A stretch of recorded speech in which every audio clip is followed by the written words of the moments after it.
Falcon 9 on the first stage is the reentry. So we didn't even get through that. So we're sitting here on the pad. It's a fairly straightforward situation and not stressing on the Falcon 9. And on the Dragon spacecraft, with the human rating factors to carry then through, the ride breaks. There is enough factors of really safety, margins of safety, redundancy, that just having two people on board and closing the hatch and even pressurizing the propellant system does not eat into the margins of the offloads continue nominally 30% on stage 1 So launch, right now everything's continuing to offload. The automatic sequences that we use routinely, both at the launch sites, Kennedy Space Center, Cape Canaveral, even Vandenberg Air Force Base, as well as in our Texas test site for first and second stage. Those sequences are running. Propellant is coming off of the vehicle per plan. And we see Bob and Doug up in the Dragon spacecraft, just waiting when we can get up there, open the hatch, and help them egress and come on back down the tower. And the other thought I had, Dan and Jesse, is right now we are coming up on what would have been T0. And I'm wondering 10 minutes from now whether the weather officer would turn around and say, yes, it turned good. You just didn't have a long enough window. We only had 1 second and we needed 10 minutes.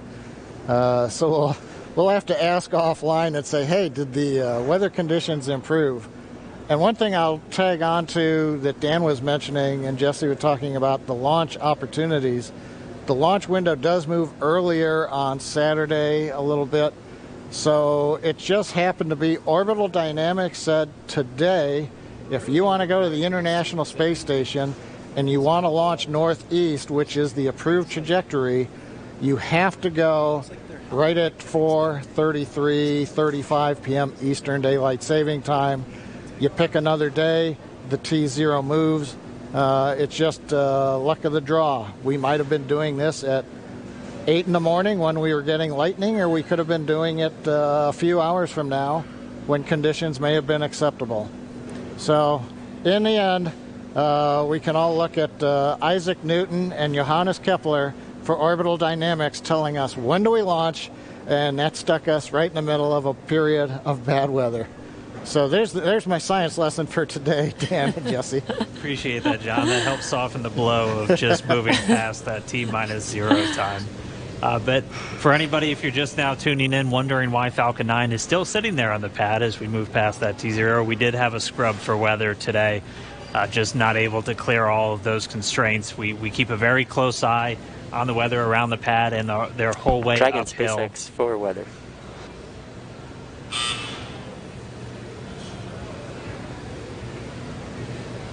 Right now, Bob and Doug are still inside of Dragon. Go ahead for weather.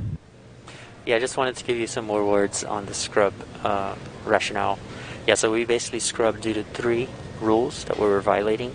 All 3 would have been expected to clear 10 minutes after our T0 time. And those 3 were natural lightning, the fuel mills, and the attached anvil.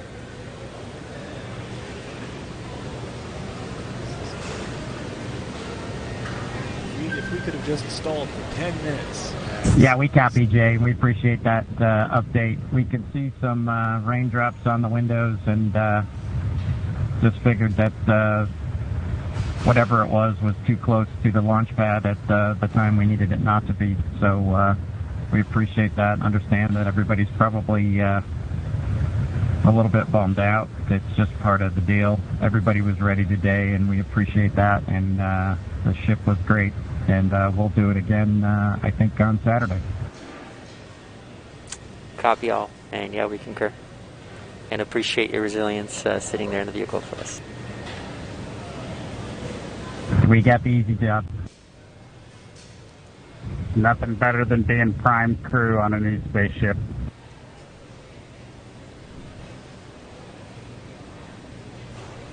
Copy that.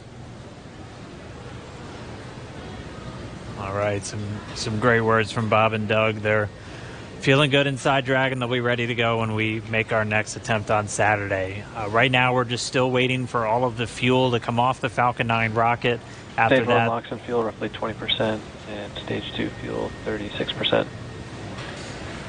And so that call right there, we're still at a little over 20% on fuel, RP1, and LOX, liquid oxygen on the first stage, and then at about 26% on RP1 on that second stage. So again, it takes about 40 minutes once the process starts, so we should have right around 30 minutes or so until all that fuel's off. And then the crew will get the go to disarm the launch escape system. We'll see that crew access arm swing back into place, and they can begin to egress or get out of the Dragon spacecraft.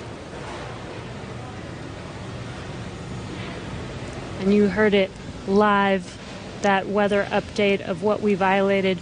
We were just 10 minutes off, unfortunately, but again, today was an instantaneous launch. Sucks, and as John explained, it's due to the orbital mechanics and making sure that at the time we launch, it will allow us to get to the space station on time and accurately. So you can see on your right screen, Bob and Doug are patiently waiting. They do still have their visors on and still strapped into their seats. The launch escape system is still armed right now as we are offloading fuel and will not disarm until prop offload is complete. And this is just to ensure the safety of Bob and Doug and make sure that they can egress safely from the rocket. I'm actually really hungry, so I think I'm going to go get some lunch. Tomorrow, I'll And swing just a again reminder, today, just this at the usual time, 7:30 my time. That's 1930 -8 UTC. Y'all can figure that out. We'll probably just play Kerbal Space Program actually. Why I work out some bugs for the VR. When I stream and play VR at the same time, I lose frames, which is just like, you know, when you stream, it takes up some precious processing power. So that's what's been going on with the VR.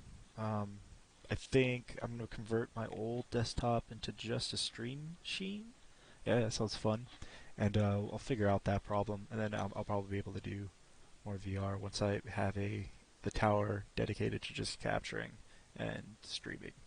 And then this current tower that I'm using right now can just be pure game. So I think that's the solution I'll go with. And if that gets too much of a hassle, then I'll just go out and buy a capture card. I have one PCI slot left that I could do that with, so that might be the other option. But yeah, so tomorrow 7:30, Kerbal Space Program. We will be working on a plane, and we'll go and do that, and then get some more science so we can get additional parts so we can do the Apollo recreation. So yeah, that's my plan for tomorrow, and for Friday, and for Saturday. Or Saturday might be doing something. We'll be doing this. We'll be streaming this. So Saturday, at 12:23 my time, which is 3:33 Florida time, which is, you know, you can just figure it out from there. Those are the two coasts. Figure out where you are. It's just an hour, you know, before when this was. Is kind of sucks, but I guess we get to get excited for one more launch day, you know. Slow progress. We'll get there. You know, took us, 9 years to get back to this point. So, what's a couple more days? You know.